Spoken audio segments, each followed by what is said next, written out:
नमस्कार दोस्तों, आज के इस वीडियो में हम बहुत ही इम्पॉर्टेंट टॉपिक के बारे में बात करने वाले हैं जो है ब्रशिंग योर टीथ। सबसे पहले तो यहाँ पर ये जानना ज़रूरी है कि ब्रशिंग गलत करने से हमें क्या नुकसान हो सकता है। अगर हम अपने दांतों को अच्छा रखना चाहते हैं तो हमारे पास ऑप्शन क्या है। हमारे पास यही ऑप्शन है कि हम जितनी बार खाना खाएं अपने दांतों को अच्छे से साफ़ कर लें, उनको अच्छी तरह ब्रश कर लें। अब हम सोच ऐसा रहे हैं कि हम ब्रशिंग से अपने दांतों को साफ़ कर रहे हैं, उनको अच्छा बना रहे हैं, पर हो उल्टा रहा है। हम जो गलत ब्रश कर रहे हैं उससे बहुत बार हम अपने दांतों को ही डैमेज कर रहे हैं। आज हम इसी बात को डिटेल में समझेंगे और जानेंगे कि सही तरीका, सही टाइमिंग, सही जो टेक्निक है वो क्या है। सबसे पहले ये जान लेते हैं कि जो दांतों में लेयर्स हैं वो कितनी होती हैं। दांतों में 3 लेयर होती हैं। सबसे ऊपर होता है इनेमल, उसके अंदर होता है डेंटिन और उसके अंदर होती हैं दांतों की नसें। दांतों का इनेमल सबसे हार्ड पोर्शन होता है दांत में। इसके बाद होता है डेंटिन और फिर नसें। एक खाली चैम्बर में कुछ नसें होती हैं। जब भी हम कोई ब्रश सेलेक्ट करते हैं तो ब्रश में जो नायलॉन के फाइबर्स हैं वो अलग अलग टाइप के हो सकते हैं, सॉफ्ट, मीडियम, हार्ड। लंबे समय तक हम इन फाइबर्स को अपने दांतों के ऊपर लगातार घिसते रहते हैं। जैसे हम हर दिन ब्रश करते हैं तो हम अपने दांतों के ऊपर दरअसल एक अब्रेसिव घिस रहे होते हैं। अगर हम नॉर्मल ब्रश करते हैं विदाउट एनी पेस्ट तो भी हम अपने दांतों को घिस रहे होते हैं। तो इसका मतलब बिल्कुल भी ऐसा नहीं है कि अगर हम हार्ड ब्रश यूज़ करेंगे तो क्लीनिंग बेटर होगी, बल्कि अगर हार्ड ब्रश यूज़ करेंगे तो क्लीनिंग तो नहीं होगी, बल्कि दांतों के ऊपर का जो इनेमल है वो और घिस जाएगा। तो इम्पॉर्टेंट क्या हुआ? सबसे इम्पॉर्टेंट हुआ एक सॉफ्ट ब्रिसल वाला ब्रश सेलेक्ट करना। पहली चीज़ क्लियर हो गई कि हमें एक सॉफ्ट ब्रिसल का ब्रश सेलेक्ट करना है। किसी भी आप कंपनी का सेलेक्ट कर सकते हो। अब बढ़ते हैं इसके बाद ब्रश करने के समय दूसरी चीज़ क्या करते हैं। एक तो हम ब्रश यूज़ कर रहे हैं, दूसरा उसके साथ यूज़ कर रहे हैं टूथपेस्ट। अब टूथपेस्ट में भी एब्रेसिव पार्टिकल होते हैं। एब्रेसिव मतलब क्या होता है? जो दांतों को घिसता है। ऐसा पेस्ट, ऐसा पार्टिकल जो दांतों को घिसता है।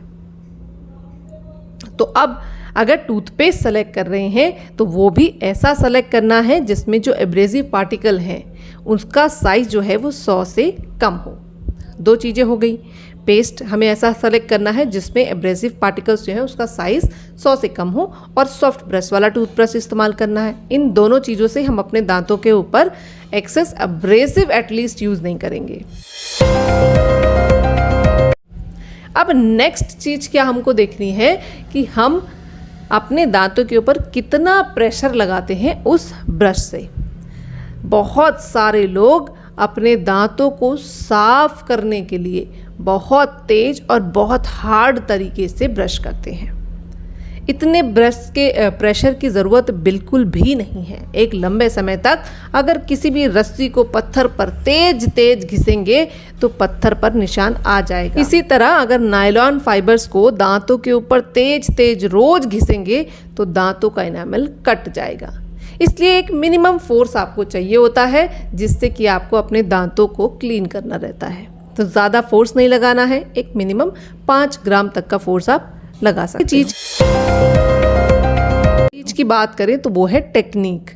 कौन सी टेक्निक से आप ब्रश कर रहे हैं। अगर आप ब्रश गलत टेक्निक से कर रहे हैं, ऐसे 90% लोग ब्रश जो करते हैं वो हॉरिजॉन्टल मैनर में करते हैं, ऐसे ऐसे दांतों को घिसते हैं। अगर हम दांतों को देखें तो दांत कोई फ्लैट सरफेस नहीं है, दांत बिल्कुल कॉन्वेक्स रहते हैं। सारे दांतों की एनाटॉमी देखें तो वो कॉन्वेक्स हैं। इसमें हमें दांतों के ऊपर ब्रशिंग की सही टेक्निक को फॉलो करना ज़रूरी है। अगर हम गलत टेक्निक से ब्रश करते हैं तो अगेन वो हमारे दांतों को ख़राब कर सकती है। तो सही टेक्निक क्या है? या तो हम दांतों के ऊपर वर्टिकल ब्रश करें या फिर सर्कुलर मैनर में हम अपने दांतों के ऊपर ब्रश करें। सही टेक्निक है कि हमें अपने ब्रश को 45 डिग्री के एंगल पर रखना चाहिए और इस तरह नीचे की तरफ ब्रश करना चाहिए। अगर ऊपर के सेगमेंट से कर रहे हैं और नीचे के सेगमेंट से कर रहे हैं तो ऊपर की तरफ को 45 डिग्री के एंगल पर रखकर। इससे हम दांतों के बीच में जमा हुआ खाना तो निकाल ही पाते हैं, साथ में मसूड़ों की मालिश भी कर पाते हैं। तो ये हो गई सही टेक्निक। अगली चीज क्या इंपॉर्टेंट है, टाइमिंग।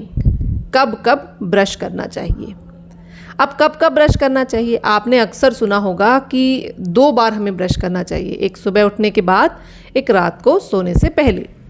आइडियली अगर मैं बात करूं तो हर बार जब आप खाना खाते हैं उसके बाद आपको ब्रश करना चाहिए, पर यह प्रैक्टिकली पॉसिबल नहीं है, इसलिए एटलीस्ट 2 बार तो आपको ब्रश करना है। पहला, एक सुबह उठ के और शाम को सोने से पहले। अब कौन सा ज़्यादा इंपॉर्टेंट है अगर आप कंपेयर करो। बहुत सारे लोग सोचते हैं सुबह उठ के ब्रश कर लेंगे, दैट इज़ फाइन, लेकिन अगर मैं आपको अपने एक्सपीरियंस से बताऊं तो रात को सोने से पहले अगर आप अपने दांतों को ब्रश करके सोते हैं तो आप बहुत हद तक अपनी डेंटल प्रॉब्लम्स को दूर रख सकते हैं। इसका रीज़न क्या है? इसका रीज़न ये है कि जब दिन में आप कुछ खाते हैं तो थोड़ी थोड़ी देर के बाद आप कुछ और खा रहे होते हैं या कुल्ला कर रहे होते हैं, लेकिन रात में अगर खाना एक पर्टिकुलर जगह पर रुका है तो उसकी जो क्लीनिंग है वो इफ़ेक्टिवली नहीं हो पाती है। खाना एक जगह पूरी रात भर इकट्ठा रहेगा और जब एक जगह लंबे समय तक खाना इकट्ठा रहता है तब मुंह में जमा बैक्टीरिया उस पर एक्ट करते हैं, उससे एसिड निकालते हैं और उससे डेंटल कैविटीज़ होती हैं। तो प्रॉब्लम क्या है कि लंबे समय तक एक ही जगह खाना रुका रह जाना, यही है सबसे इम्पॉर्टेंट चीज़ जिसे हमें प्रिवेंट करना होता है। तो रात भर रुका हुआ खाना है, उसके ऊपर बैक्टीरिया एक्ट कर रहे हैं तो ज़्यादा डेंटल केरीज होने का चांस है। तो इम्पॉर्टेंट है कि रात को सोने से पहले आपको अच्छे तरह से दांतों को ब्रश करके सोना है। अब अगर सुबह की बात करें, सुबह सजेशन ये होता है कि आप सुबह उठें, क्योंकि आपने रात में ब्रश किया है, ओवरनाइट आपके मुंह में बैक्टीरिया कम है, आपने अच्छे तरह से पानी से कुल्ला कर लिया, फिर आपने अपना ब्रेकफास्ट किया, 30 मिनट या 1 घंटे के बाद अपने अपने दांतों को अच्छे तरह से ब्रश किया। अब यहाँ पे लॉजिक क्या है 30 मिनट या 1 घंटे का? अक्सर हम ब्रेकफास्ट में कुछ खट्टी चीज़ें खा लेते हैं, जैसे हमने जूस पी लिया या फ्रूट्स खा लिए जो कि खट्टे हैं। जब भी हम कुछ खट्टा खाते हैं तो वो हमारे दांतों के ऊपर रह जाता है और एसिडिक चीज़ें ही हमारे दांतों को गलाती हैं। तो इसलिए जब भी आप ब्रेकफास्ट करें उसके बाद 30 मिनट का आपको गैप देना है। इस 30 मिनट में हमारे मुंह में जो लार बनती है वो उस एसिड को न्यूट्रल कर देती है और फिर हम दोबारा से जब ब्रश करते हैं तो दांतों को ज़्यादा नुकसान नहीं पहुंचता है। अगर हम एसिड ड्रिंक पीने के बाद या एसिडिक चीज़ें खाने के बाद तुरंत ब्रश करते हैं तो हम अपने इनेमल को ज़्यादा रेट से घिस देते हैं, तो वो नुकसान है अगेन। अब इनेमल देखें तो वो हार्ड है, डेंटिन तो सॉफ्ट होता है। तो जैसे ही इनेमल हट जाएगा दांतों के ऊपर से, डेंटिन निकल के सामने आएगा, आपको बहुत ज़्यादा परेशानियां होना शुरू हो जाएंगी। ठंडा, गरम, मीठा, खट्टा, ये सब आपको लगने लग जाएगा दांतों के ऊपर, सेंसिटिव हो जाएंगे दांत। आपके मेथड ने इनेमल को घिस दिया है तो आप ये समझ लीजिए कि डेंटिन तो और ज़्यादा रेट से घिसेगा।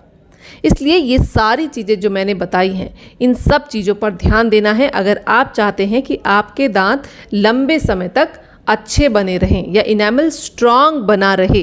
तो ये सब चीज़ें इम्पॉर्टेंट होती हैं। ब्रेकफास्ट करने के या कुछ भी खाने के लगभग 30 मिनट से 1 घंटे तक का वेट करना है, उसके बाद आप अपने दांतों को ब्रश कर सकते हैं। ये है सही टाइमिंग दांतों को ब्रश करने की। तो हमने आज की वीडियो में जाना कौन सा ब्रश यूज़ करना है, कितना प्रेशर देना है, कौन सा पेस्ट यूज़ करना है, इसके ऊपर मैंने ऑलरेडी एक डिटेल वीडियो बनाई है, कौन सी टेक्निक यूज़ करनी है और टाइमिंग क्या है। अब यहाँ पर एक इम्पॉर्टेंट चीज़ मैं और बताना चाहूँगी। बहुत बार हम ये नहीं समझ पाते हैं कि जो हम प्रेशर लगा रहे हैं वो ठीक है या नहीं।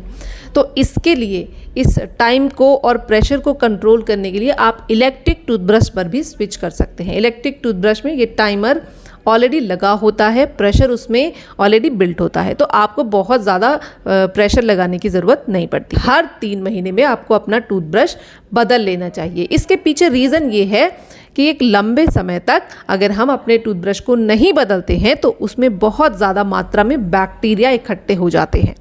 तो टूथब्रश को हर 3 महीने में बदल दीजिए। अगर आपका टूथब्रश बहुत जल्दी फैल जाता है तो आप समझ लीजिए कि आप बहुत ज़्यादा प्रेशर लगा रहे हैं। इतना प्रेशर की ज़रूरत नहीं है।